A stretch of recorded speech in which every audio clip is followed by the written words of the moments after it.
অন্ধকার রাত, চারপাশ নিস্তব্ধ, কিন্তু এই নীরবতার আড়ালে লুকিয়ে আছে ভয়, রক্তহীন করা রহস্য আর অভিশপ্ত কাহিনী।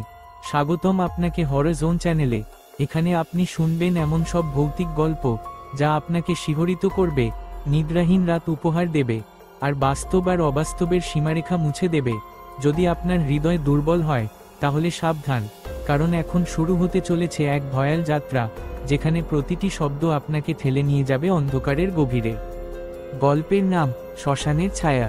প্রথম অধ্যায় রাতের গাড়ি। রাত তখন প্রায় 12টা। আকাশ কালো মেঘে ঢাকা, হালকা ঝিরিঝিরি বৃষ্টি পড়ছে। অব্র, এক সাংবাদিক, গাড়ি চালিয়ে ফিরছে বর্ধমান থেকে কলকাতা। একটা দুর্ঘটনার খবর কভার করতে গিয়ে খুব দেরি হয়ে গেছে। রাস্তা প্রায় ফাঁকা। একসময়ে সে লক্ষ্য করল সামনে রাস্তার পাশে এক নারী দাঁড়িয়ে, ভিজে চুল, সাদা শাড়ি, মুখ দেখা যাচ্ছে না। অব্র গাড়ি থামালো। আপনি কোথায় যাবেন? সে জিজ্ঞেস করল। নারীকে ঘিরে বলল, কালীগঞ্জ পর্যন্ত। অব্র বলল, চলুন, উঠুন। নারী গাড়িতে উঠল। তার ভেজা কাপড় থেকে ঠান্ডা জল পড়ছে সিটে। গাড়ি চলতে শুরু করল। কয়েক মিনিট নীরবতার পর অব্র বুঝল গাড়ির ভেতরে তীব্র একটা গন্ধ, কাঁচা মাটির মতো, একটু পচা গন্ধও মিশে আছে। সে পেছনে তাকালো, নারীটা নেই। সিট ফাঁকা। পরের মুহূর্তে সে শুনল পিছনের সিট থেকে মৃদু কণ্ঠে কেউ বলছে, তুমি আমায় নামাতে ভুলে গেছ। অব্রের চোখ বড় হয়ে গেল। গাড়ি রাস্তা ছেড়ে সোজা গাছের সঙ্গে ধাক্কা খেল। দ্বিতীয় অধ্যায় শ্মশানের গল্প। দুর্ঘটনা থেকে অব্র কোনোমতে বেঁচে যায়। স্থানীয় গ্রামবাসীরা তাকে উদ্ধার করে নিয়ে যায় পাশের গ্রাম শালিপুরে। চিকিৎসা করার সময় গ্রামের এক বৃদ্ধ, নাম হরিপদ, জিজ্ঞেস করল, রাতে তুমি ওই রাস্তা দিয়েছিলে? অব্র মাথা নাড়ল। হরিপদ চুপ করে কিছুক্ষণ থেকে বলল, ওই রাস্তায় রাতের পর কেউ যায় না। ওখানেই শ্মশান আছে, অনেক পুরনো। সেই জায়গায় এক মেয়ে মারা গিয়েছিল বছর 3 আগে। দুর্ঘটনা হয়েছিল ঠিক তোমার মতো। মানে? অব্র জিজ্ঞেস করল। ও মেয়ে সেই রাত থেকে আর শান্তি পায়নি। শ্মশানের পাশে যেই গাড়ি থামে সে যাত্রী হয়ে ওঠে। কেউ যদি ওকে নামিয়ে না দেয় তবে সে নিজেই নামিয়ে নেয়। অব্র অবাক হয়ে গেল। আপনার মানে ভূত? হরিপদ বলল, যা কিছু আমরা ব্যাখ্যা করতে পারি না তাকে তুমি যা খুশি বলো, কিন্তু ও আছে। তৃতীয় অধ্যায় অনুসন্ধান। অব্র সাংবাদিক, ভয় তাকে সহজে গ্রাস করতে পারে না। পরদিন সকালে সে গেল সেই শ্মশান এলাকায়। জায়গাটা ভয়ঙ্কর নিস্তব্ধ। চারদিকে পুরনো গাছ, ভাঙা ঘাট, আর পাশে নদী।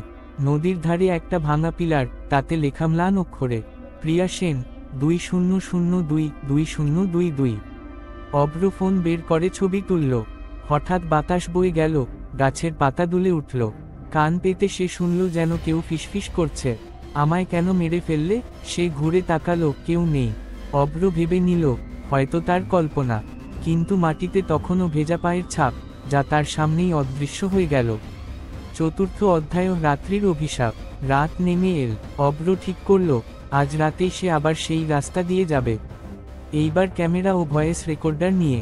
রাত 12:10। গাড়ি এগোচ্ছে শ্মশানের পাশ দিয়ে। ক্যামেরায় দেখা যাচ্ছে কুয়াশায় মোড়া রাস্তা আর মৃদু আওয়াজে বাতাসের হাহাকার।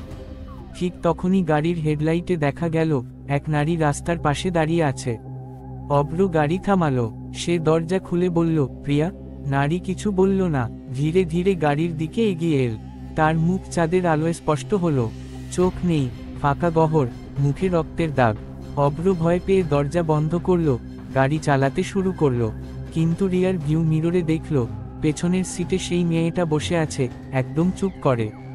সে ফিসফিস করে বলল, তুমি আমার মৃত্যুর সাক্ষী, এখন তুমি আমার সঙ্গে থাকবে। পঞ্চম অধ্যায় হারিয়ে যাওয়া সাংবাদিক। পরদিন সকালে গ্রামের লোকেরা শ্মশানের কাছে এক ভাঙা গাড়ি খুঁজে পেল। গাড়ির দরজা খোলা, ভিতরে রক্তের দাগ, আর রেকর্ডারটা পড়ে আছে মাটিতে। রেকর্ডারে শেষ শব্দগুলো, এর থেকে বড়, আমি প্রিয়ার সঙ্গে কথা বলছি, না, না, সে এখানে আছে, আমার পাশে। তারপর চিৎকার আর নীরবতা। অব্রের দেহ আর পাওয়া গেল না।